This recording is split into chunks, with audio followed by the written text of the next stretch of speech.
बिहार सरकार शिक्षकों को देने जा रही है ये बहुत बड़ी खुशखबरी। बिहार में शिक्षकों का मुद्दा जो है सड़क से लेकर के सदन तक देखने को मिलता है और अब उन्हीं शिक्षकों के लिए बिहार सरकार ने सोचा है। नमस्कार, आप देख रहे हैं न्यूज़ फॉर नेशन, आपके साथ मैं हूँ राजनंदिनी। शिक्षकों के बारे में अब बिहार सरकार जो है वो उन्होंने सोचा है और शिक्षकों के लिए ये बड़ा फैसला लिया गया है। आपको तो पता होगा कि बिहार में विधानसभा का सत्र जो है वो चल रहा है। सत्र के दौरान शिक्षा विभाग में बहुत सारी त्रुटियों को लेकर के जो सवाल हैं वो खड़े होते हैं और आए दिन इसके मुद्दे जो है वो उठाए जाते हैं। ज्वलंत मुद्दे जो है, चाहे शिक्षा में वेतन को लेकर के हो या फिर और किसी अन्य मुद्दों को लेकर के वो लगातार उठाए जाते हैं। इसी कड़ी में आपको बताएं तो शिक्षकों के लिए ये बड़ी खुशखबरी है, जहां पर शिक्षक इस खबर को सुनने के बाद खुशी से झूम उठेंगे और खुशी का उनका कोई ठिकाना नहीं रहने वाला है। आइए हम आपको बताते हैं कि क्या है ये पूरी खबर, और जिसको सुनने के बाद हम दावा कर रहे हैं कि शिक्षक जो है वो भी खुशी से झूम उठेंगे। बिहार विधान परिषद की दूसरी पाली में संकल्प प्रस्तावों पर हुई चर्चा के दौरान शिक्षा व्यवस्था से जुड़े कई अहम मुद्दों पर सरकार का रुख जो है वो सामने आया है। विपक्षी सदस्यों की अनुपस्थिति में हुई इस चर्चा में शिक्षा मंत्री सुनील कुमार ने साफ किया है कि राज्य के टीचरों को नॉन एकेडमिक वर्क में लगाने पर रोक है और इस दिशा में ठोस कदम उठाए जा रहे हैं। साथ ही वित्त रहित और सरकार से फंडेड शिक्षण संस्थानों के शिक्षकों के वेतन से जुड़े प्रस्तावों पर भी सरकार की स्थिति जो है वो स्पष्ट आ गई है।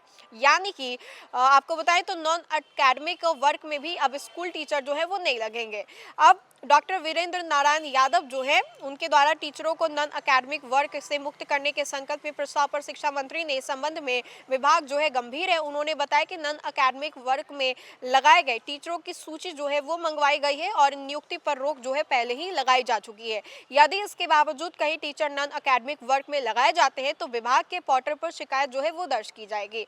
वित्त रहित विद्यालय और महाविद्यालयों के टीचर और नॉन एकेडमिक कर्मचारियों को वेतन मान जो है वो देने का प्रस्ताव पर शिक्षा मंत्री ने कहा कि इस मुद्दे पर मुख्य सचिव की अध्यक्षता में एक समिति की गठन जो है वो की जाएगी। समिति की बैठक शीघ्र होने वाली है, जिसके बाद इस दिशा में निर्णय लिया जाएगा। सरकार का कहना है कि सभी पहलुओं को ध्यान में रखकर के वैवाहिक समाधान जो है वो निकाला जाएगा। अब 5500 टीचरों को एक मुश्त 3 माह का वेतन जो है वो दिया जाएगा। सरकार से फंडेड मदरसा और संस्कृत विद्यालय में नियुक्त टीचरों की वेतन जो है संरचना को लेकर के भी सदन में चर्चा हुई। शिक्षा मंत्री ने पूर्व में लिए गए निर्णयों के अनुरूप सरकार काम कर रही है। इसी क्रम में अनुकंपा के आधार पर बहाल करीब 5500 टीचरों को एक मुश्त 3 माह का वेतन देने की तैयारी जो है वो की जा रही है, जिससे लंबे समय से लंबित भुगतान की समस्या जो है वो दूर हो सके।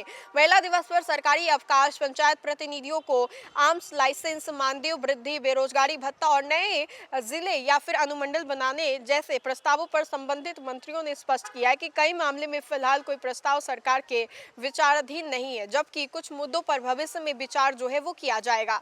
तो देखा आपने कि किस तरीके से अब 5500 ऐसे शिक्षक होंगे जिनको पहले वेतन दे दिया जाएगा। तो बहुत सारे इसमें क्राइटेरियाज भी हैं, सिचुएशंस भी हैं कि किन किन शिक्षकों को ये जो वेतन है वो पहले दिया जाएगा और किन शिक्षकों को नहीं दिया जाएगा। लेकिन ये जो पूरा का पूरा रिकॉर्ड है उसमें 5500 ऐसे शिक्षक हैं जिनको ये ऐसे वेतन जो है 3 महीने का पहले दिया जाएगा।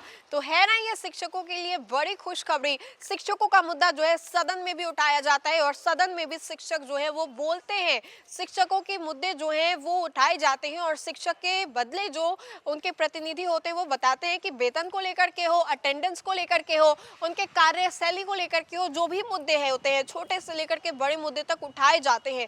इन तमाम चीजों को लेकर के शिक्षकों का इस पूरे वीडियो पर क्या कुछ राय है, कमेंट के माध्यम से जरूर बताएं। तो फिलहाल के लिए इस खबर में इतना ही। खबरों का सिलसिला लगातार जारी रहेगा। देखते रहे न्यूज़ फॉर नेशन। बहुत बहुत शुक्रिया।